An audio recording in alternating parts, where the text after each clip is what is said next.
United States is the #1 producer and consumer of child pornography in the world. Sickening. And if you walk out in your front porch, whether you live in an apartment complex or an affluent neighborhood, it doesn't matter. You walk out in your front porch, you look left, you look right. There's a very high chance that one of those doors, one of those houses, is a very dangerous place for children.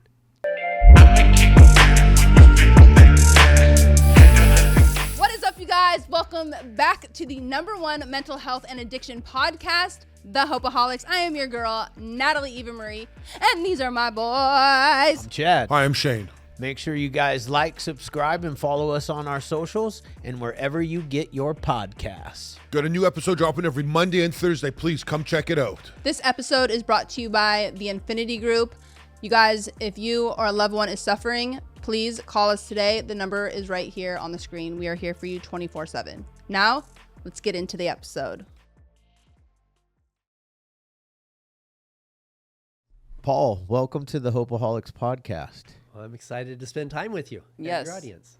We are so excited. I mean, I don't even know where to start because there's so much to unpack, I feel like. I mean, one, thank you for what you do, because it takes people like yourself to really navigate how dark our world can be, unfortunately. I've been in the darkest pits of hell, the darkest part of humanity. And, you know, the only thing to do in that space is to look for the light. And that's what this is all about, is the darkness into the light. No, for sure. I think one of the big questions I wanted to ask, because obviously Sound of Freedom was just a gigantic, when it came out, it hit the mainstream media like wildfire, you know, in the best and worst possible way, because there was just like so much controversy around that movie, good, bad, and indifferent, whatever people want to believe or think or whatever it may be. How did you get involved in being one of the executive producers and being a part of that film? Well, it's a long story, but I'll shorten just Sure. a few key things. I was the primary investor in Sound of Freedom and the first executive producer. But the reason behind that is that I played a critical role in that first rescue mission in Colombia. About 11 years ago, I received a call from an operator. I was already introduced to him through our attorney general, and I was helping to fund some of the missions. I came from a very successful real estate background, had a successful company, and was donating a lot of money to child-related charities. And this operator called me and said, Paul, we thought there was just 20 kids in Colombia and Cartagena. We've identified more than 50 there, more than 100 in other surrounding cities. He said, if we take down just one of these rings, it's gonna let the others know, and they'll go into hiding. We'll lose those other kids. He said, so we've got to figure out a way to bring all the children to the same place on the same day so we can do a sting operation and rescue them all. And he said, I think we figured out a solution, but I need your help. And then, you know, ego me was like, well, how much do you need? And he said, I need you. Can you be in Colombia in 2 days? He said, we have to have somebody who can effectively negotiate a multi-million-dollar real estate transaction with the traffickers. He said, if we can do that, he said that the head trafficker has a piece of property he wants to develop into a child brothel sex resort. Wow. He believes he can make tens of millions of dollars a year selling his victims to wealthy Americans. And he has connections with all these other traffickers. What we're going to do is we're going to tell him, listen, we've got a potential investor. We've got a guy who's going to fly down in a couple days. And we'll introduce you to him. And so my role was, when I met these guys, I said, I'll fund your project under one condition. I want a party. I want to bring a bunch of my rich friends. You show up with all of your existing inventory and everything that you have access to. And if you can, we knew through his network, he had over 50 kids that were there in that area. He was trafficking about 14 of his own that he was holding captive, but those 50, I said, so I'm going to bring some buddies down. You show up with 50 kids, I'll consider funding your project. So 2 days later, I was face to face with the most evil people on the planet. Oh my gosh. Started negotiating this deal, and it ended up being the largest child rescue mission that I knew of in history at the time, 124 children that we rescued in one day.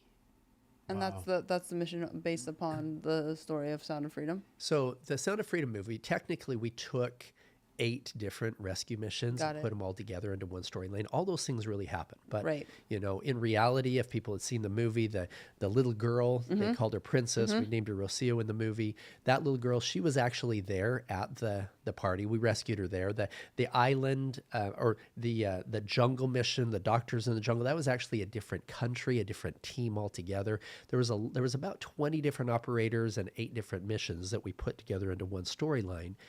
With just a handful of actors, just to help. I knew when I was there and I saw that darkness firsthand, Yeah. I knew we needed to help millions of people see what I had seen. But we couldn't do that. That would be dangerous. Right. But we could help millions of people feel what I had felt. For sure. And that's what happened. You know, back at the time of Abraham Lincoln, it wasn't guys like us. It wasn't the guys who rescued the slaves that created the biggest difference. It was actually people like you guys. It was influencers. It was people like Harriet Beecher Stowe. She wrote a book called Uncle Tom's Cabin, which was the media. It was the podcast of the age, right? And it created an awareness with good people of what was going on in the South. In fact, years later, when Abraham Lincoln met Harriet, he shook her hand. He said, "So you're the little lady that wrote the book that started the big war." And so that's what had to happen. We needed to shed a light on this darkness. Even what's happening right now with the Jeffrey Epstein thing, I don't think that the average American would be as upset as they are at them hiding everything if that movie hadn't come out. Because it created an awareness with so many people of really what's going on in those dark corners that we can all stand up together and say, hell no, this is not something we're going to stand for. We're going to fix it. If there's one thing that everybody can come together on, whether you're right or left or rich or poor or black or white, it doesn't. If there's one thing we can all come together for, is that God's children are not for sale. Oh my God, that's crazy you said that. Period. I wrote that down last night because I watched the movie when it came out, but I rewatched it. I don't know why, because it is like so dark and so sad. But that was at the top of my paper right now. That I'm looking at is God's children are not for sale. That line hit me in the movie last night. I thought you guys did it. It was so. It's a tough watch, but it's very well done. How did you and Tim link up? Because obviously the story really portrays him going in there and. Well, I'm just going to talk honestly. Yeah. You're okay with that? Yep. Of course. Okay. And full disclosure, Tim and I made a hard separation 6 years ago. Okay. We were incredibly close for about 5 years. I ran a lot of undercover missions with the foundation that he was working with. But how we got together was actually an introduction from the Attorney General. Okay. Because he was working with some of those guys that were down there. And so he was the Homeland Security agent that was putting together that operation. Well, moving forward, at the end of that first operation, he said, listen, somebody needs to, I want to go public. And this was 11 years ago. He says, I want to be on CNN, ABC, and everything else, be the face of anti-child trafficking. And myself, and he said, we need somebody who can play this role and others. So I was there with some Navy SEALs, some Green Berets, some badass dudes, that we agreed that we would continue doing those missions and that he would show up with cameras at the end of each one. So when I was in Haiti, when I was in Mexico, when we were in Dominican Republic, all of these, they would show up with cameras right on the day of the rescue, but we would do all of the work leading up to it, and then he would tell the story, which was great. We needed that to happen. Of course. You know, sadly, and I'm going to tell this because I think it's important for everybody to understand where this darkness is coming from, okay? 10 years ago, 11 years ago, I wasn't Paul Hutchinson. I was Paul fucking Hutchinson, right? I had built a multi-billion-dollar company. I had a house with 10 bathrooms, 8 private suites, 3 kitchens, 7 fireplaces. I had a basketball court in my basement. Yeah. Sick. Yeah, it was badass. Now, I built a stage on the side of my basketball court. I had massive televisions and a DJ booth there and 2 stripper poles, right? Oh. That was the energy I was in. Sure. That's one of the reasons I was recruited, is because that's the kind of things these guys are used to, right? They're looking for guys with massive egos, filled with lust and greed. I was just as addicted to the next party and the next girl as any drug ever would be. Sure. I was absolutely in this complete self-destruction mode. But I realized that first undercover mission, I thought that traffickers were going to, have earrings in their noses and tattoos on their necks. The first trafficker I met was a businessman. He was a Hispanic version of me, right? He was clean cut, well spoken, selling kids, right? The next I met was a beautiful woman. She ran a modeling agency, and I thought, these aren't traffickers. But over time, as I continued in this undercover work, and they brought me in because I had the look and feel that these guys were looking for. Guys with big, arrogant egos, guys like the Jeffrey Epsteins of the world, right? That thought they could get away with anything because their money was beyond reproach, right? And I recognized that the darkness that was fueling this was not earrings in their noses and tattoos on their necks. The darkness that was fueling this was arrogance, greed, and lust. Yeah. Yep. And I had to look in the mirror and recognize that there. And some of my operators started recognizing that. And others, I'm not going to point fingers, but we already mentioned a name, others decided to stay in that space. And of the 32 women who came out with sexual allegations against him, I knew a number of them, right? And so again, I can't point too many fingers because I was in that space too for a long time. That's you kind of have to be in the darkness to be in the darkness. Totally. Yeah. And we were doing great things. We were rescuing the kids. But over time, like I say, there were about 20 operators, 8 different missions that were depicted in that movie. And Jim Caviezel was our A-list character. Yeah. So we needed to put a lot of credibility on that, which was fine because a lot of us as operators, we were still doing undercover work. And again, the real... It shouldn't be about me. It shouldn't be about him. It shouldn't be about anybody. This is about the kids. Yeah. And when we were first filming the movie, I told the producers, I said, there needs to be more attention on the kids and less on Jim Caviezel's character. And they're like, no, we need to have a hero in this thing to make it all work. That's Hollywood. So this episode is brought to you by Wolfpack Bags. This gear is meant for anybody gym, lifestyle, to anybody that's on the move. I mean, I like to say that us here and everybody that tunes in, we're not average. We're always a wolf. They have all the goods that you need, especially for anybody that is looking for a bag to carry their meal prep, a lunch pail, anything like that. They have you covered. So once again, go to wolfpack.com, use the code Hopeaholics, save 10%, and join the pack. I mean, I first off, thank you for what you do. And secondly, the two of us can relate to that. What you're saying so much, because for us to be able to do what we do, the only reason we can do what we do is because we were in the darkness, deep in the darkness, in the pits of hell. And now we get to help other people out, bring stuff to the light. absolutely. You can't recognize the solutions unless you've been there. For sure. This is why you're so effective here on this podcast and here at your recovery center, is because you've been there. Years ago, I had a company that helped people overcome anxiety, depression, PTSD, addictions, and I sold that when I was 29 years old for a lot. That's what I used to fund the real estate business and everything else. I had 50,000 people a month calling in off of an infomercial to get help with anxiety, depression, etc. And our program was so effective, not because we had a bunch of therapists and psychiatrists. It's because we had regular people who had overcome those challenges themselves that we lined up as personal coaches. Yeah. And it gave people that missing key, which was belief that, hey, if you can do it, I can do it. Totally. Type of a thing. And so, yeah, I'm not sitting here regretting that darkness that I was in, because it's what fueled my pursuit to the light. It's what galvanized my commitment to hold on to my moral principles and a relationship with God, because I wouldn't have that solid foundation that I have today if I hadn't recognized how destructive my life was going at the time. For sure.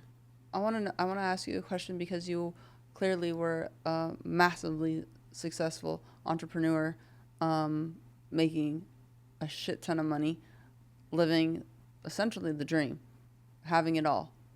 what made you want to dive into this avenue, dealing with children, sex trafficking, the darkness, as opposed to dancing on the stripper pole with the DJs and living the life? Because, I mean, Well, you know, in the beginning, I was, I was just asked to come because of my money money, and being able to be that character. and I went down there with full of ego. Okay. I was still in that Sure. space, and honestly, it would add to my own problem because now I had the best panty dropper story on the planet, right? I'm rich, got a nice Sure. ass house, rescuing kids. It added Look to the at me, same. look at me. Yeah. Exactly. But what happened was multiple times where I was face to face with the children is what changed everything. On that first mission, I was at one point, I'm sitting on a chair. We're around this table. Traffickers are there. We had given the signal to for the sting to happen, and we ordered tequila, and the operators were supposed to sting the party and arrest everybody within a few minutes. They didn't come for 45 minutes after we ordered the tequila. That's a whole different story. In the movie, we had the delay because the kids hadn't come. The kids were actually all there. Okay. But there was somebody part of the Child Protective Services that missed her alarm in the morning, missed the boat. I mean, it was a disaster. We didn't know what was going on. But what happened as soon as we ordered tequila, the traffickers figured that's time for the party to start. One of them takes out the cocaine. One of them goes in to go get some of the kids. Yep. We're sitting there, where the hell are the agents? What's going on? We can't have this party starting yet, right? And it was like 5 or 10 minutes, and this guy is in with the kids, and we could hear some of them crying. And I'm sitting there going, what the hell? These kids they were so scared of coming out and meeting us, the men who are going to Torture them. defile them, yeah. And then he comes back out, and he has 4, what he called 0-kilometer miles. Virgins. There was one little boy. He was 11. They had given him cocaine that morning because he was so scared it was going to hurt. What kind of fucked up monster thinks that that's attractive? Yeah. Every cell in my body wanted to just hug these kids and say, you're going to be fine. And I'm sitting there. They bring this little girl out. Standing up, she's not much taller than I am sitting down. So you can imagine, you're sitting on a chair right now. You can imagine a little girl standing up about your eye level. And I'm looking right into her eyes.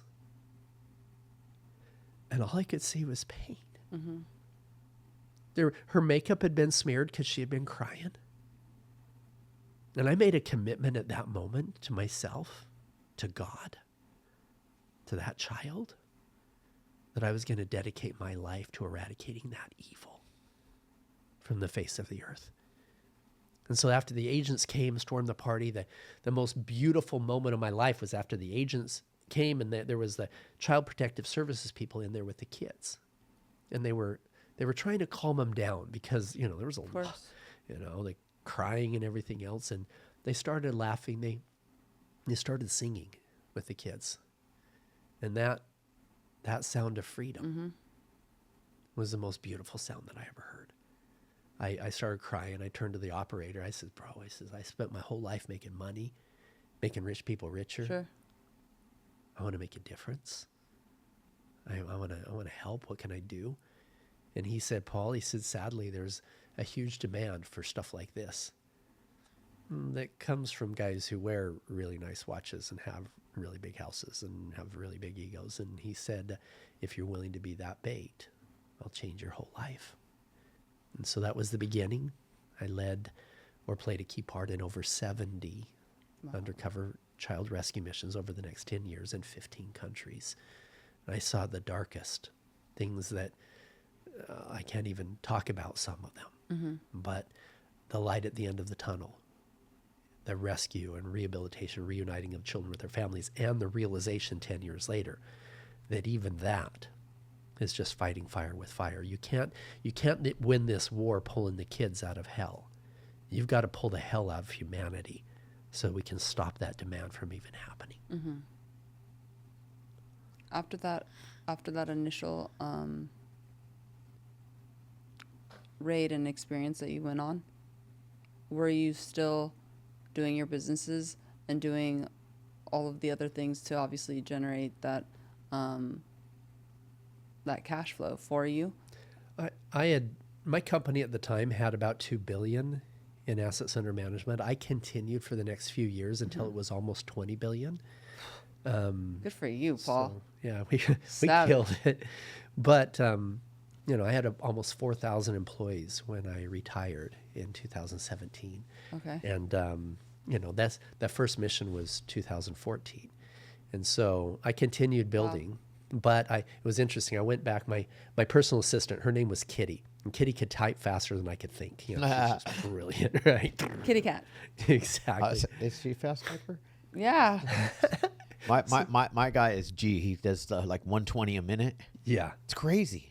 Well, literally, Kitty will. I'll ask her for something, and she would already have it up before. She says, "I already got that done." I'm like, "What?" That's Catherine. So I'm sitting there with her. I come back and I says, "Kitty," I says, "I'm gonna do this. I wanna. These guys need my help. I'm gonna do this." I said, "So take down everything online relating to the real me. You know, even my picture on my own website. Take my picture down. I'll stay on the board of directors, but you know, whatever we need to do." I said, and there's a million Pauls in the world, so. You know, I undercover, I don't want to be somebody say Steve and not me turn my head or whatever. So I still want to be Paul, but, you know, set up a new profile, new Facebook, Instagram, everything, set it all up under the name Paul Johnson. And she's sitting there typing. She stops and she looks up. She goes, "You have a chance to redefine yourself and you're going to be Paul Johnson?" She said, "How about Paul Stone?" She, you know, she puts together this whole thing. So I already had pictures of me with Lambos and Ferraris and jets and yachts and all this shit, right? Hot chicks. Sure. And so, you know, she put together this profile online that could rival anybody's. In fact, we did a thing where we put on that I was a model scout for some scantily dressed modeling agency in South America, and boom, Facebook would do Facebook friend suggestions of other hot chicks that worked there, right? So literally I had 750 friends that had zero tie to the real me, and it looked totally legit because everybody's wanting to be friends with this guy with all these pictures, you know? And so that's what was used to lure the traffickers in, say, "Hey, this guy is putting together this event or party, whatever else," and these guys would bring their kids, and we'd do sting after sting after sting until I had to change. I was Paul Stone, Paul Black, Paul Steele. Wow. So then what about now? Because you are now public, like, you know, you're coming on podcasts. Obviously, the movie got a tremendous amount of notoriety and attention. So... is it dangerous? Right. Yeah. Well, here's the thing.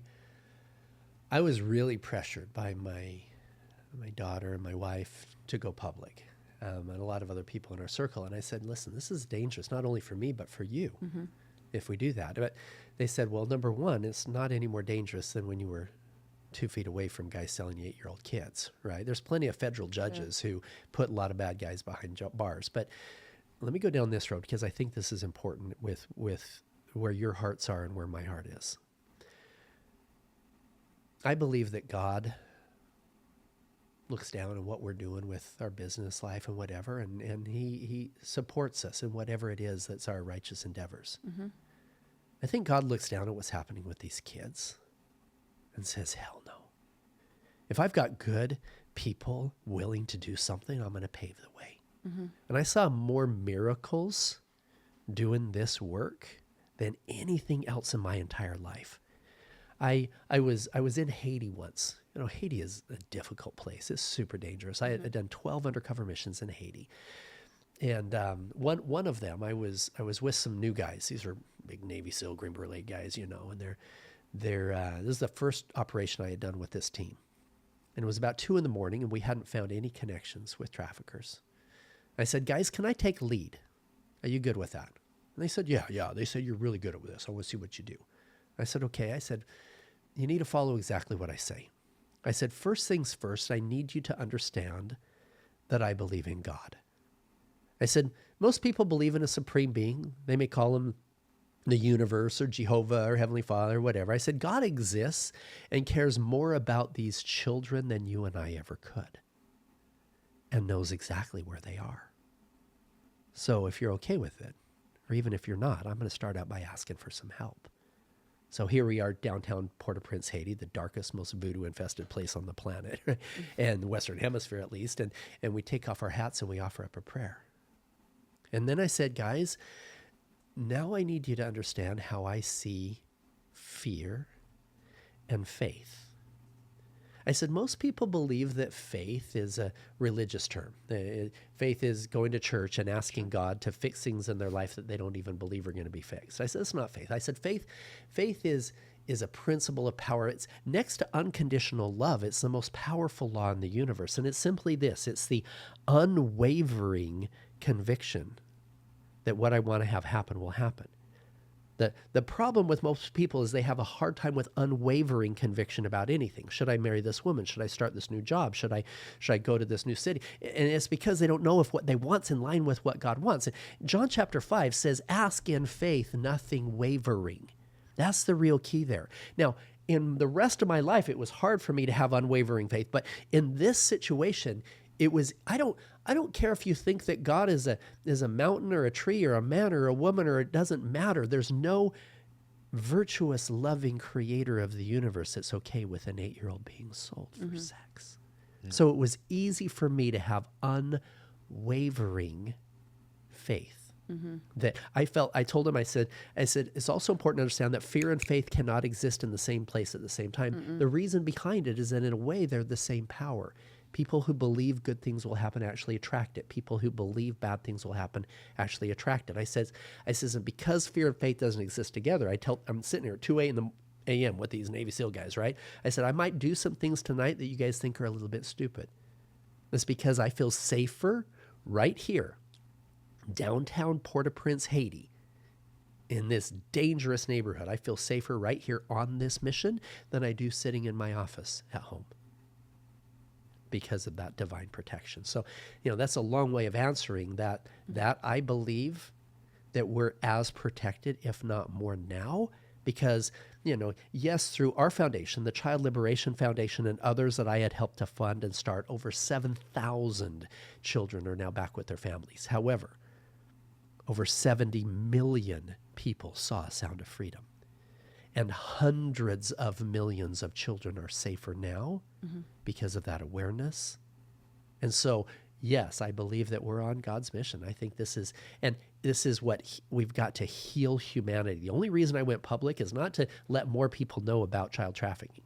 It's so that we could say, okay, now I have your attention. Let's talk about this. What do we as humanity need to do to fix this problem? It's not pulling the kids out of hell, it's pulling the hell out of the adults. What do we need to do to fix that? Where are addictions playing a key role? Where's our anxiety? Where's our anger issues? Where's our unhealed adults that are creating any kind of demand for something like that with children? Well, I think what's sickening about the whole thing is the U.S. is the number one contributor, payer for these children. And that's really unsettling. Because it's to anybody, I feel like it's exactly what you said. Anyone in their right mind is going to agree that it's insane.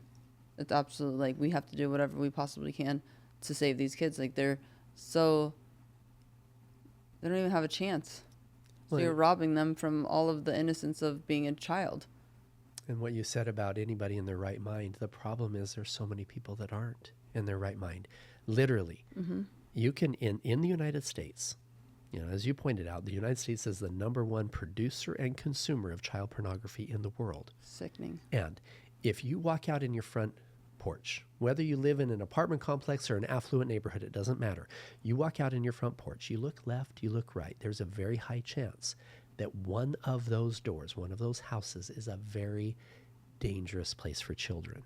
Here's the numbers. It's not just the 10 million children that are being sold in trafficking. Literally, 1 in every 4 women that you know was a victim of sexual abuse as a child in their own homes, many of them. For men, it's a little bit less. It's 1 in every 5 at some time in our life. But even them, most of them were as children, and 1/4 of them, it was under the age of 10 years old in their own homes. Right? So somebody doesn't just grow up and 45 years old, decide they're going to go to Colombia and go rape a kid, right? It's already started. It's already started in their own families, in their own neighborhoods. And the travesty is the fact that we hold this pain. Literally, you can be in a room, if you've got 4 women in the room, there's at least one of them that's holding that pain. And the average age of somebody disclosing it is 52 years old.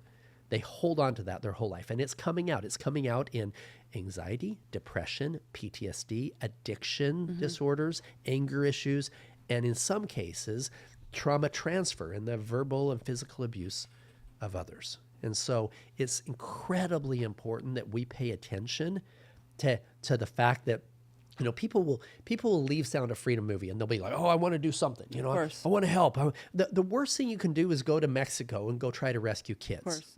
You're going to get arrested. You're probably going to get shot. Yeah.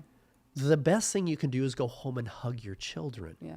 People are like, well, how does hugging my children help? Well, you know, the typical child that gets taken and moved around doesn't come from a healthy family. It comes from runaways, a broken foster care program. You know, those are the things those kids are coming from. But even worse than that is the fact that there are so many kids in their own homes that are dealing with these kind of problems. The majority of children who are being abused like this, even ones who are being sold for sex, sleep in their own beds at night and their parents don't even know that it's happening.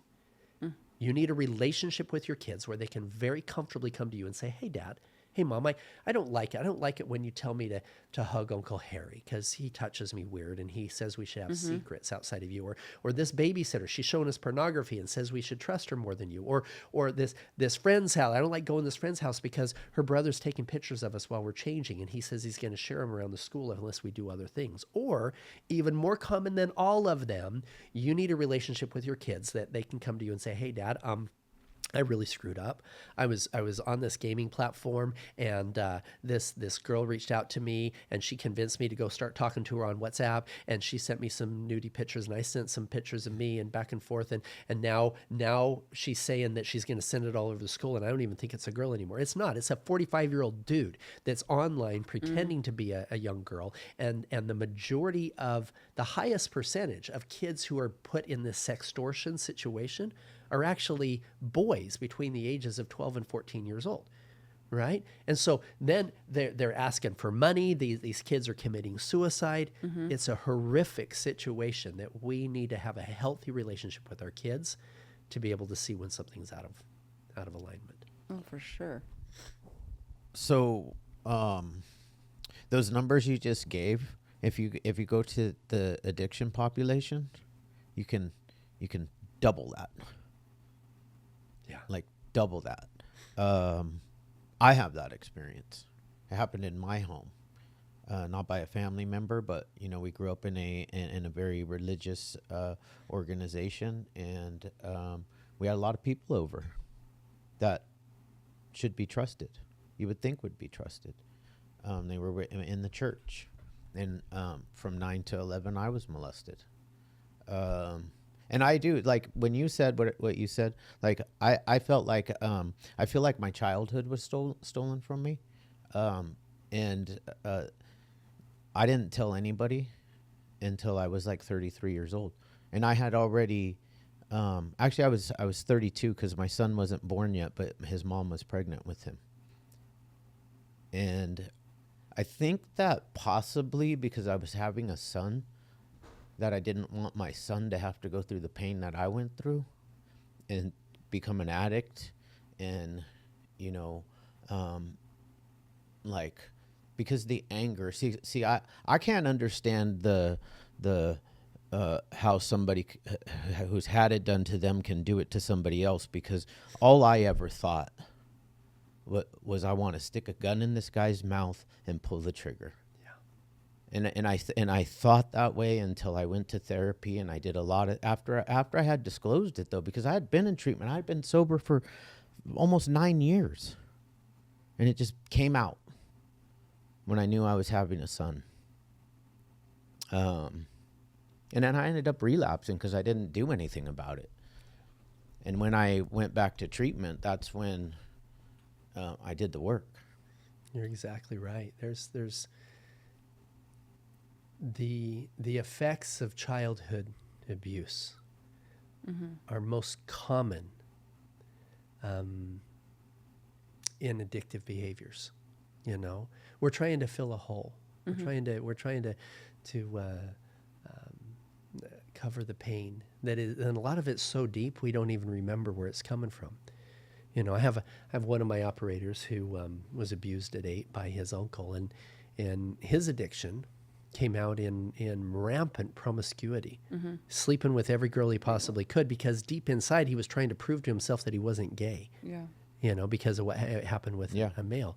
And so many times people try to cover that pain with alcohol, with drug abuse, et cetera. And so you're exactly right. That number is through the roof with people who are having challenges, and in homes. Sadly, the drug and alcohol abuse contributes to the abuse in some way. You know, God bless us. Most men and women who have been through that kind of trauma grow up to be protectors.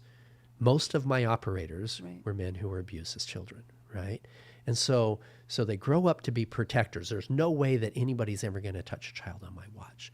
The sad thing is that there is a pretty high percentage, you know, upwards of 20, 30%, wow, that if not given the love, the help, the healing that they need, become addicted to pornography, become addicted to drugs and alcohol, and this leads them down a road where eventually they become contact offenders, if not getting the love, the help that they need. So what you're doing with your recovery programs are saving children from things being passed on to them. It's so important that we as the adults do that work and pull forward through that. After saying that, you know, I protected my son, and when I look at my son, I look at him and I think he's exactly what I would have been had nobody ever fucked with me, you know? You've broken the chain. Yeah. Generations ahead of us will be better because you manned up. Because you said, no, this is done. This stops here. This stops here. Right here. And look at him. So proud of you. Thank you. Yeah, he's amazing young man. He's in France right now. Goes to Baylor University. But look at you. Also, not only did you break a generational, like, you know, possibility of that hurt, pain, misery, but then it's also instilled a relentless beast within yourself to overcome, to persevere, and to help others that have either walked through or are currently walking through a current situation. So it's like, it's a beautiful thing as opposed to something of sadness. It's like, I look at it as, yeah, of course you're emotional, but it's joyful tears, because it's like the pain that you had to walk through, now you get to see it shine through your son. Yeah. And, you know, I look at it like this. Maybe you chose this path so that you could be the change. You know, that your divine mission was to go through that darkness so that not just your son, but millions of others could see the light through your eyes, to see that road of healing through your eyes. And so I am grateful. I'm grateful that you went through that because of what you've done with it. Yeah, I'm grateful too. You know, it was exactly the path that God had already laid out for me, because I shouldn't be here. You know, I shouldn't be on this planet. The things that have happened in my life post that, none of us should. God has had a hand in every single piece of it. And he was like, no, I'm not going to let you keep going down that road. He would constantly put roadblocks in my life that forced me back onto this one. And it's been a real beautiful thing. I mean, it's been, you know, like living in God's will is like the most amazing place you can be. In every way. Every way. I'm writing a book. I have the book, The Sound of Freedom, that's coming. It's out on Amazon now. But I'm writing one called Are You Listening? With my hand on my heart. Not are you listening with my hand on my ear, but are you listening with... Because I recognize that all of us are born with the ability to feel and recognize that spirit of truth.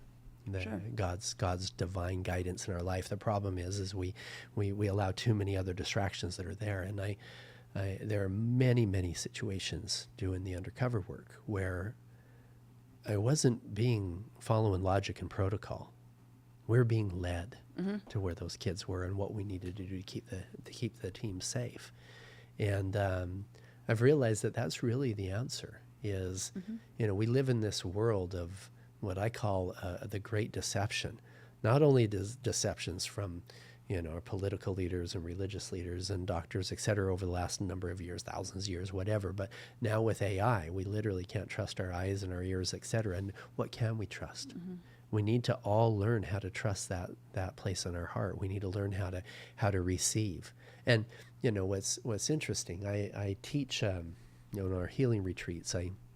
As part of the recovery from PTSD and addictions, et cetera, I teach different types of meditation, and a lot of Christians are like, "Oh, that's Eastern, that's against." No, Sure. It's not at all.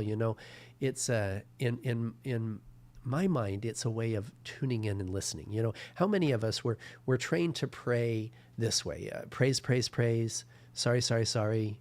Fix, fix, fix, right? Oh God, thank you for this, Sure. and please forgive me for this, and please bless this, etc.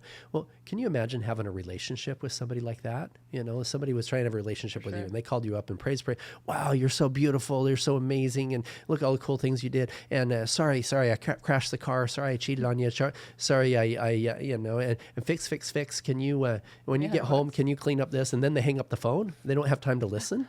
That's not a relationship, right? Totally. So when we're connecting with that divine guidance in our life, it's so important for us to take that time, tune into that place in our heart, and receive that guidance. Because you've said many times, this is these roadblocks in your life. This pushed you this way. Sometimes God has to be really loud and put a Sure. big roadblock. But if we learn how to tune in and listen to that voice of truth within us, literally it can guide us in so many ways in our life that is super beautiful and put us on our divine path of healing and true happiness. Did you grow up with a spiritual connection? I did. Well, it was very orthodox. It was very controlling. I grew up LDS. I grew up Mormon. Okay. So I grew up in Utah, and it was very, my dad was a bishop, my grandpa was a bishop, all my uncles were bishop. Sure. This was like, they were expecting I'd be the new prophet and all this stuff. Yeah, right? yeah. And I actually, full disclosure, I didn't leave the church. I got excommunicated Oh, really? because of the life I was living. Right? Yeah, you And- can't do that. Yeah, you can't Right. live that life and stay in the church. But it was an incredible blessing to me. I have a closer relationship with my Creator today Totally. than I ever did with a whole bunch of dogma and rules and systems and thinking that if I drink coffee, I wouldn't go to heaven Right. type thing. That there is so many things that as I took a few steps back, I was able to really deep. In fact, I'll go down a road that I think is super important. This is about my transformation. So Yeah. about 7 years ago, I was doing undercover work. I was still Paul fucking Hutchinson. Yeah. Okay. We were blowing through undercover operators. And these guys, 300 missions in Afghanistan, Green Berets, one undercover mission with me, seeing a menu with children's faces on it and list of things that they would do for what price. They would just fuck them up. They're just done, right? And so we were losing these operators. And so I was like, we need to figure out ways to help them deal with all this darkness, this negativity and whatnot. I got a phone call from two of my operators. One of them was Jimmy and the other Andy. Jimmy had done 13 missions with me. Andy had done 22. Wow. And they said, Paul, do you trust us? I said, yeah, I trust you with my life, literally. Undercover, I'm in charge of talking. They're in charge of making sure I don't die. Yeah. And they said, you need to come to this healing retreat. I said, I don't need to heal. I'm Paul F. and Hutchinson. Everybody wants to be me. And they said, no, you do need to heal. You're on your second marriage, headed for a divorce. Your kids don't even talk to you. You think that happiness is going to come from one more girl and one more party and one more car. They said, you need to heal some stuff. I'm like, okay. They says, this will be the most transformational experience of your life. And I'm like, you're saying something. I know Tony Robbins personally. I've literally walked across coals with him right next to me. I've done transformational shit. You can't tell me it's going to be the most transformational experience of your life, right? And they says, yeah, this lady specializes in helping people with addiction disorders and anxiety and depression. I'm like, I'm not addicted to anything. They're like, you're addicted to everything, bro. You're just denying it all. And so I'm like, okay. So I go, and this was the most transformational experience of my life, bar none. Wow. Bar none. And what it was, and some people sit down if you're going to hear this, because some people have pretty strong opinions, but I am very well versed in this. This doctor had specialized in the proper use of psychedelics when it came to addiction therapy, PTSD, trauma therapy, etc. Now, let me explain the science for 30 seconds, and then I'll explain my experience. So the science behind it, when we're little kids, we're 0 to 9 years old, our brain is in a state of hyper neuroplasticity. We're very impressionable, right? We can learn 3 or 4 languages at the same time, while we're learning how to walk and talk and everything else, right? And if something happens during those formative years, if your uncle rapes you, if you're even something simple like your dad says to you, hey, you look fat in that outfit, something like that, those things are going to be imprinted into your subconscious mind. And literally 95% of our life is run by our subconscious mind. Only 5% is our conscious mind. Now, after that age of 9 or 10, in order to get something new into our subconscious mind, it's going to take 21 days to create a new habit. A habit means it's now in your subconscious, right? But sometimes that's difficult. It's super difficult, especially if we're dealing with addictive type substances and other habits that are coming from those things that happened to us when we were children. And it's so difficult. It's not just like 21 days of changing how I look in the mirror. I'm a good person. I'm going to love myself. No, that's bullshit, because they're so deeply ingrained in our subconscious that it's controlling all of our emotions and so many things in our life. Well, psilocybin. Now, people think, psilocybin, that must be dangerous. It's a Schedule 1 drug. Look it up, guys, audience people. Psilocybin is safer than table sugar. There has never been a case of addiction, not one in history. There's never been a case of overdose, not one in history. And it does exactly the opposite of things like cocaine and heroin and alcohol, et cetera, et cetera. It, instead of being an addictive type of a thing, it simply creates a temporary state of neuroplasticity, like when you were a kid, right? So if you have a trained facilitator with the right environment, the right music, and this facilitator knows how to work with some of your trauma, in that state of neuroplasticity can do spiritual surgery and create 10 and 20 years worth of therapy in 24 to 48 hours. So what happened for me? I came into this experience, and I trust these guys. I talked to the facilitator, was a female named Nancy, and she was talking to me and got to know my intention. My intention was, do I stay married or not? I was in a super toxic relationship, and, toxic because we had girls over at our house every other day, right? It was my toxicity. It was creating the toxicity, right? And my massive ego and everything else was out of line. And I had lost my relationship with God. I had, got X from the church about 10 years before, and I just never looked back. I'm like, you know what? If that's what God is, if God's going to not let me go to heaven because I don't drink coffee, then because I drink, screw that. I'm done, right? And I had just lost a lot. So in this experience, it was the most beautiful, horrific experience of my life. Horrific because on the medicine, I'm not talking about microdose. I'm talking a full macro. Yeah. You need help to walk to the bathroom, right? And the music is going, et cetera. And I came in with this intention. And in this space, I felt pure empathy, as if I was every person in my life. I felt the pain that my children felt when I cheated on their mom, as if I was them. And it was so heavy. It felt like Satan himself had his foot on my chest, and I was pushing me down to hell, and it was like so bad. And there's this meditative playlist. It was this beating music, and I switched it. The facilitator's there, and we switched it back to what I call my Jesus list, right? And I could feel this hand of God just pulling me out of this 600 miles in the earth, just pulling me out, and all this shit coming off of me. And then I said to myself, Paul, have you learned your lesson yet? Probably not. Boom, I turned it back to that triggering song for me, and boom, I went back, and I felt the pain that of the family that broke apart because some guy was at my party and slept with a cheerleader and his wife had left him. And then I felt the ripple effect of those actions of mine, wherein now with a fatherless home, maybe the daughter gets knocked up or raped, or maybe the son gets on drugs or whatever. The ripple effect of my actions, of every word that I said that was out of alignment to my employees, everything. And then I felt the joy of the children that we had rescued and rehabilitated their parents. And I thought, everything, every word, every thought, every action is having a ripple effect on the world around me. And I'm being so fucking selfish in thinking that, one more girl. What if that one more girl in my bed, it completely destroyed generations because of her self-esteem, whatever it was, and it was so toxic. And I released so much of it. And then I'm out there and I'm talking to the facilitator.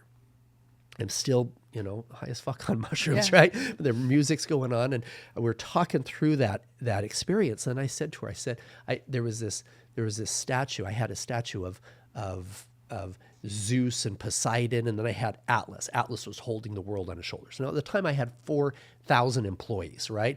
Massive ego, and I'm like still in my ego space, and I'm like, I feel a lot like Atlas, I'm holding the world on my shoulder, but look how God made me so strong. Look at the stomach ab muscles of Atlas. God's made me strong enough for that. And she's just smiling, dealing with my ego self.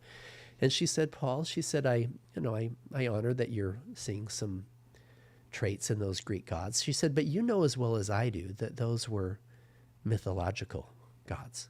She said, what about your relationship with him? And she points at the statue I had of Yeshua, of Jesus. And I said, oh, I don't qualify for a relationship with Jesus. She said, well, why not? I said, because I don't keep all the commandments. I said, and when I left the church of my youth, my bishop told me that until I was rebaptized into that church, I wouldn't have the Spirit of God with me. And she said, do you really believe that that's true? And I said, well, no, I do a lot of charity work. I try to help people. She said, why don't you work on that relationship for the next hour? So here I can barely walk, and I'm trying to take the statue down she helps me take it down. And I sit down on the beanbag with this statue of Jesus and just cried and reestablished a relationship that had been lost a long time before. Now, again, the reason it worked is because I was in a state of hyper neuroplasticity with the medicine, and I had the right intention, the right environment, the right facilitator. I'm not a fan whatsoever of somebody going to a rave party and getting high with their friends on shrooms. This is not only a bad idea, it's dangerous. Because if you create neuroplasticity in a state where you've got a orgy going on over here and rap music going over here and somebody yelling at their wife over here, that in and of itself can implant into your subconscious mind in a way that is very detrimental to the highest and best version of you. And so since that time, I've become a master facilitator with my wife. My daughter became a shaman. Wow. We have a facility, and people can go to Liberating Humanity and not only get information on the Sound of Freedom book and how to keep your kids safe, but information on the proper use of these tools, ayahuasca, psilocybin, etc., in dealing with addictions and dealing with trauma therapy and dealing with childhood trauma, etc. And we run these retreats throughout the year in Latin America. I tried to change the laws in the U.S. That's going to be a little while before we get that done, and so we're doing it outside the country for now. Wow. So that was my transformation, and I don't go one day without praying, without meditating, without connecting with God, without stepping into that best version of me and leaving Paul fucking Hutchinson far in the past. I'm with you on that one. He thought he was Chad fucking Carlson for a long time, too. I was too until I got in that high-speed chase in that Lamborghini with the cops behind me. Guess who won the race? They did. They have radios. Yeah. They found me. Did you go off the road? No, he went back to his house. I went back to like my a house. dummy. But he It was my high. car, so you know they had my license plate. They were there right there to pick his ass up. Yeah. Like, what? They shot me from this side with the taser gun and then this side with the taser gun, and I was in the car just last time I saw that Lamborghini. God said, you know what? You don't need that one. Good for you. we were so similar. Oh, man. You know, it's funny because, like, through all of this, and I could relate with what you said about your one operator because, like, I wasn't, like, really a promiscuous guy. I've never been, like, somebody who could just sleep with a bunch of women. It's just never been my thing because I tried, and then I would feel so bad, like, because I would lie. And, but the part about, like, it messes with you, like you're like, I have to prove to myself that I'm not gay. Like, what? I'm just not gay. Like, I'm not gay. I'm not attracted to men. So I don't, like, need to prove anything anymore. But that was something that also happened to me. Yeah. Very similar. When you said that, I was like, yeah. Yeah, it's amazing how many of our challenges we have are based on unhealed wounds. The healing is so amazing. I'm sorry to cut No, you it's off. okay. I always like to tell people, though, that our audience that because I sat in pain for so long, right? And I know that it seems scary to, like, walk through it and open up those doors, but it's easier than sitting in it. Yeah. Sitting in it, you're stuck there. You're in the worst spot. Yeah. When you're stuck in it, you're in the worst spot. Opening up those doors, it shines the light through, and the pain starts going away. That's why I got I needed, because men, you know, if the average age of a person is 52, what is it for men? 70? Yeah, maybe never. Never Horrible. say anything. Yeah, Yeah. Like, never, whole life. because I was never gonna say anything. Yeah. Until I had a son, because I didn't want him to have that ever happen to him. Most men are like, you know, I don't want to say anything what happened when I was 8 by my uncle because, well, that'll make me less of a man. No, Right. it won't. You It were makes 8. you more of a Yeah, man. It makes you Totally. more of a man in every way. In fact, just talking about it takes away at least half of the pain that you're holding on. And by doing so, takes the chances of you ever passing it on down to almost nothing. The guys who are passing this trauma on are the ones that try to hold on to it. For sure. And it's like a wound that happened when you were a kid, and that wound is infected. And the more it's infected, the more it just eats away at other places in your body, Yeah, it right? spreads. Yep. You got to open it up, Clean it out. clean it out, sew it back up so it doesn't spread. I have a question.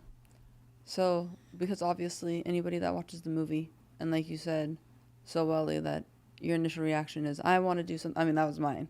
I want to do something. I want to get involved. I want to help. But it's so much more than that, because how do we cut the head of the snake off from not only the fact that the U.S. is the highest demand and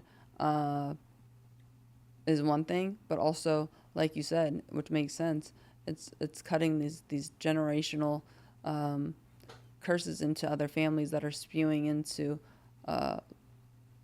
all around the world, really, that is then contributing to this constant demand. I mean, the numbers that are behind it from a dollar standpoint is absolutely sickening. And that's why there's this ongoing situation, whether it's in black market, however it gets done, is wild. So where do we go? How do we do? Because obviously you can only do so much by saving the kids, which obviously, like, thank you for you and the team that you build and put together and taking the billions of dollars that you made from being Paul fucking, and then being able to fund these missions because they're scary. Like you're risking your life and all the other operators that are out there because you're in a whole nother playground from doing that. But what do we do? How do we chop the head? Here's what I realized after, and I talk about this in the Sound of Freedom book. In fact, I'll get you guys a signed copy before we. Yeah.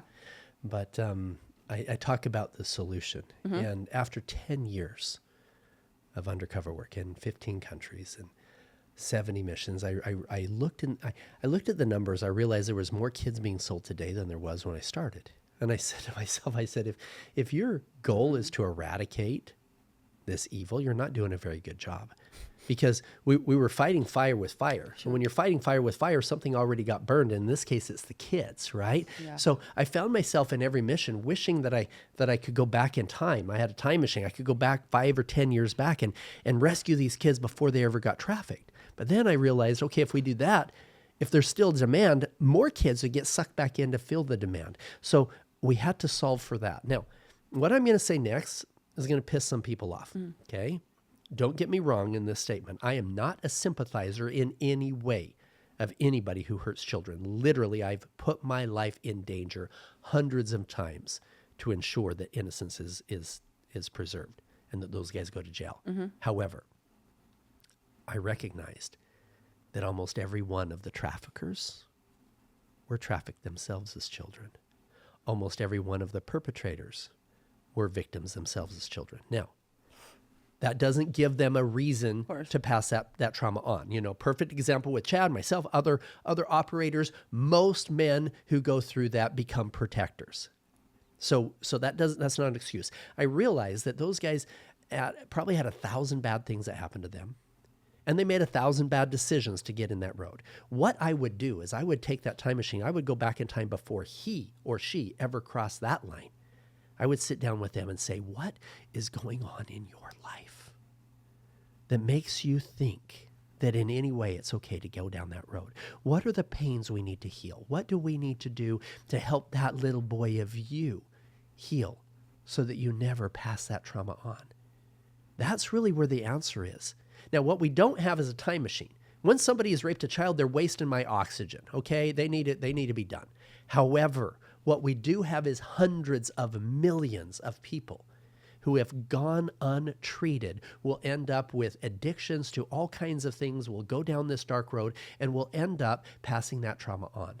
That's what we need to heal for. We do that, we save millions of children. And I'm going to go down this road too. This is going to piss some people off, but I'm just going to go there. Just because almost everybody that's listening to us today has seen pornography. Just because you've seen pornography doesn't mean you're going to become a pedophile. Yeah. Okay. However, every one of these guys that we arrested, it started out with a hardcore addiction. People are like, oh, I'm not addicted. Yeah, you are. Okay. Here's the thing. Just like any hardcore drug addiction, a pornography addiction, a lot of guys need something harder to have that same fix. For some of them, harder is bondage things or rape videos. For some of them, harder is a little bit younger. Pretty soon they're fantasizing about things they wouldn't have even thought was attractive 5 years ago. And then they're acting out on these horrific fantasies. And guys are like, well, I'm not addicted. Well, let's talk about this.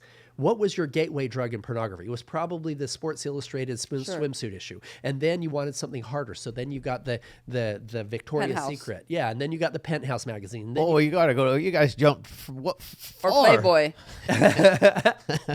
Playboy. Yeah, we'll go with Playboy first. Okay, Playboy first. But yeah, I see where you're going. But then all of a sudden, only videos, pictures wouldn't do it. And then you needed harder. It's a progression. Yeah, The very see second that you take a woman from a divine feminine to an object, you start going down a dark road, right? And so that's something that we also need to get a handle on. We need to say, okay, and what's interesting is that the percentage of pornography, and especially child pornography downloads, are higher in the ultra-conservative areas of the United States. Okay, now why is that?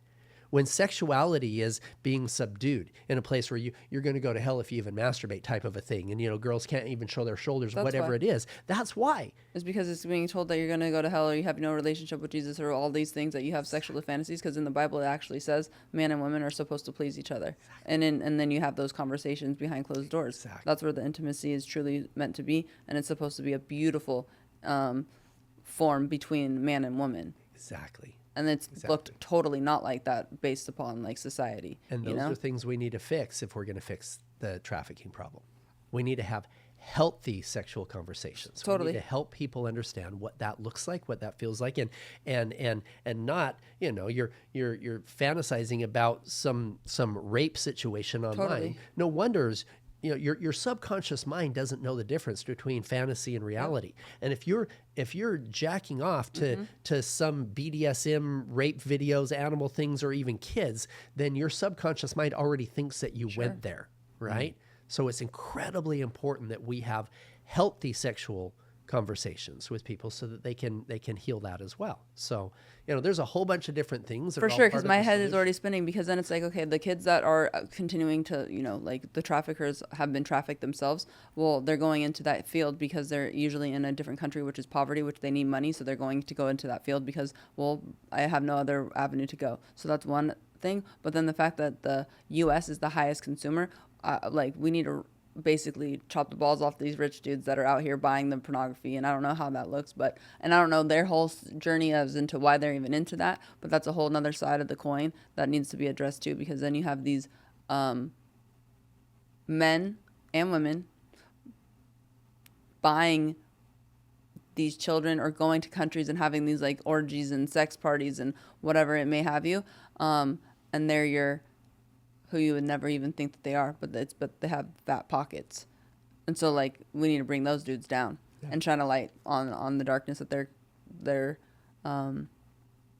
keeping from the rest of the world as well. Exactly. This is what I talked about earlier. It's arrogance, pride. Totally. It's lust. Untouchable. Yeah, that's what it is. It's this greed and lust, and there's something that happens when you reach a certain political position, when you reach a certain position in Hollywood, or you have certain amounts of dollars in your bank account, that breeds into that arrogance, greed, and lust. And it's important that people recognize that. Spiritually, just don't have none. Yep. No God. That's really what it comes down to. No spiritual connection of any degree, regardless of what you believe in. Yep. There's a line in the movie that rocked my world too. I was telling my family that I was like rewatching it, and so my brother is in town out here too. So he started watching it, and it was funny because not funny, but it's just amazing the little things that kind of pop out at you. And he had sent me the line that we already talked about: God's children are not for sale. But another one, it says, when God tells you what to do, you cannot hesitate. That one lit me the fuck on fire. Yeah. Because it's like, dude, so true. Because how many times, if you are able to sit in some type of silence, and we hear, and I'm sure it's happened to you multiple times, but you quiet it. Yeah. You don't listen. Yeah. You don't want to, because it's usually against the grain. Yeah. Or you're scared of what other people think, or what they're going to say, or it sounds so crazy. But what God instills in you, it's your vision. You're the only one that can see it. Yeah. And with him, you're unstoppable. Yeah. And that's one of the reasons why I'm here today publicly. I truly believe that God wanted me to go public. It was louder and louder and louder in my prayers, my meditations from the friends and family there. And I'm like, no, I don't want to. I don't want the gate, use the sizzle, the rescue of the kids and bring them to paulhutchinson.com. It's so much more than that. Yeah. Though. Yeah. And my wife said, no, Paul, because I said, I saw that ego happen with some of the other operators that were involved. And that ego just took him to this place way beyond even where I was. I says, no, I don't want that. And my wife's like, listen, if your ego ever gets out of check, I'll fix it for you. For sure. But you've been in the darkness, so you need to be the light. That's why. Yeah. And that's why it's important, is because it'd be one thing if you were just a billionaire and being of service, which is absolutely fantastic. And my hat is off to all of those men and women that actually do contribute in that fashion. But the fact that you're willing to be honest about the fact that, yeah, you were that guy. You were having it all, killing the game, and then some, and then showed the transformation on a spiritual level. That's what I think is important too, as well as all the service work and the children and the families that you're saving, and then helping sever that generational curse, because that's really how the whole nation is going to heal. Yeah, it's the only way. That's why, our original foundation is the Child Liberation Foundation, helping eradicate child trafficking. But now we have Liberating Humanity. Yeah. That's what has to happen. I love the story of, the man that's sitting on a couch and his little boy runs in. He says, Daddy, I want to play baseball. And the man's like, oh, I'm busy right now reading the newspaper, right? And the boy comes back a little bit later. He's like, Dad, it's a beautiful day outside. Let's play baseball. He's like, no, I'm reading the newspaper right now. And he turns the page, and there's a map of the world. And he tears that out, and he tears it up in a little piece of paper, and he throws it on the floor, and he goes, son, you need to learn your geography. I want you to tape together every single country, everything exactly where it's supposed to be on the entire map of the world there. You do that, and I'll go play ball with you. And he thinks it's going to take a couple hours. Well, like 5 minutes later, the little boy comes back, and it's taped together perfectly. And the man's like, what, did your mom help you? What'd you do? And the little boy said, no. He said, he turns it over. He says, there was a picture of a man on the other side. I just put the man together, and the whole world came together. And that's really the answer to the riddle right there. We can sit here all day long and try to fix the world, fix the world, fix the world, but it's really taking a look in the mirror and saying, okay, how are these things that I'm trying to fight against, how is that showing up in my life? I had to ask myself, how is arrogance, greed, and lust, how is that contributing to the negativity of the world? If I'm fighting the end result of those things and that dark road, that addictions and treating other people as if they're objects, that's the end result of that dark road, I don't even want to step foot on it. What do I need to do to put the man together so that the whole world can come together? I love that analogy. We should end on that. Yeah. I mean, that was like... This whole podcast was incredible. I needed this podcast this morning. I'm going through a divorce. Let's put it out there. So, yeah. It's beautiful. Thank you. Amazing. You can see the peace in you, too. But that's, not abnormal. You can see the Holy Spirit in somebody, shining. And you have a very calming ease about yourself. So I've done a lot of work. Yeah, I've you can tell. Been in the darkness and incredibly grateful to God. Yeah. Every single day for my very breath. Here's something interesting. I'm just going to end on this one little statistic. Yeah. This is super important, And this comes from a guy who had 2 divorces, right? The average divorce rate in the United States is 50% or higher, 51. 1 and 2, right? Yep. If I told you could do something every day that takes it from 1 and 2 to 1 in 1,000, and it would only take you 2 to 5 minutes, would you want to know what it was? Here's what it is. It's crazy. Take just a minute every single day to pray together with your spouse. It doesn't have to be anything special. Oh, Father, art in heaven, hallowed be thy name. It's hold your hands before you get to bed and say, hey, God, thanks. Thank you so much for this beautiful day, and we're incredibly grateful, and help us with these things, whatever, and then just take the time to tune in. My wife and I meditate every single day. Yesterday, we last night in the hotel, we both put our headphones on, did a meditation, just tuned in. That connection with your Creator, together with your family, takes that number from 1 and 2 to 1 in 1,152. It's one of the most amazing studies I've ever seen. And it's simply bringing God into your life every single day together with your spouse. And, sometimes I wear a necklace that has it's like the Star of David, but the Star of David isn't, it's on the flag of Israel, but it predates all of that. For me, what it is, the triangle in the bottom is the divine feminine in my wife, the divine masculine in myself, and our divine connection with God.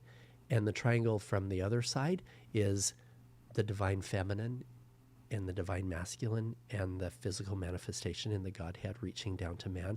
And that divine connection in everything that we do, nothing else matters. Nothing else matters. And this isn't me being higher than my wife or vice versa. This is us together with God as the center.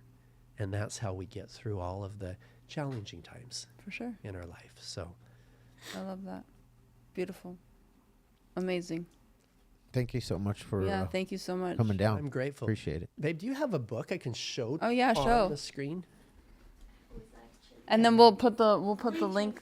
Oh, amazing. And then we'll put the link obviously when the episode I'll tell you, airs and I'll tell everything. you a It's, like, cute little amazing. story that this and obviously wait, just before you say anything that we can do to help, we're in, because I'm that person. Because she did watch I the did movie watch. yesterday. And I sent a text to everybody. Well, here's the Sound of Freedom book. Mm-hmm. And a little side note just for fun. Yeah. So my wife, I have to tell you, she hates this story. This is beautiful. So we met in Haiti. I had done 12 undercover missions in Haiti. wow. I tell people meeting a beautiful Colombian actress is kind of cool, but when she's donating her time in Haiti, that's amazing. Now, here's a cool story. Yeah, that is Here's a actually cool story. So Henry Cavill is the actor who played Superman in Batman Superman, Yes, you know, yes, super yes. cut, right? Henry was at Vanessa's work almost every day for like 3 months. They started a date, nothing big in public. They were on like 3 dates, and then she met me. I stole Superman. Shut up. That's a big flex. My mic drop right there. Oh my gosh, that's wild. So he had in her phone, his name was in there as Henry Cavill, my future husband. I changed it to Henry Cavill, the fake Superman. Wow. That's his flex right there. Oh my God, that's actually wild. Yeah. So I'm super grateful for her. Yeah. She's just amazing. How long have you guys been married? We've been together almost 7 years now. We Oh, get married wow. every year. We figure if we fuck up, then we're not going to get married again. So we literally have not just an anniversary, we do a full marriage every single year with the full to-do. So That's really cool. it's beautiful. Well, baby, you got the money. So I would too. Right? Yep.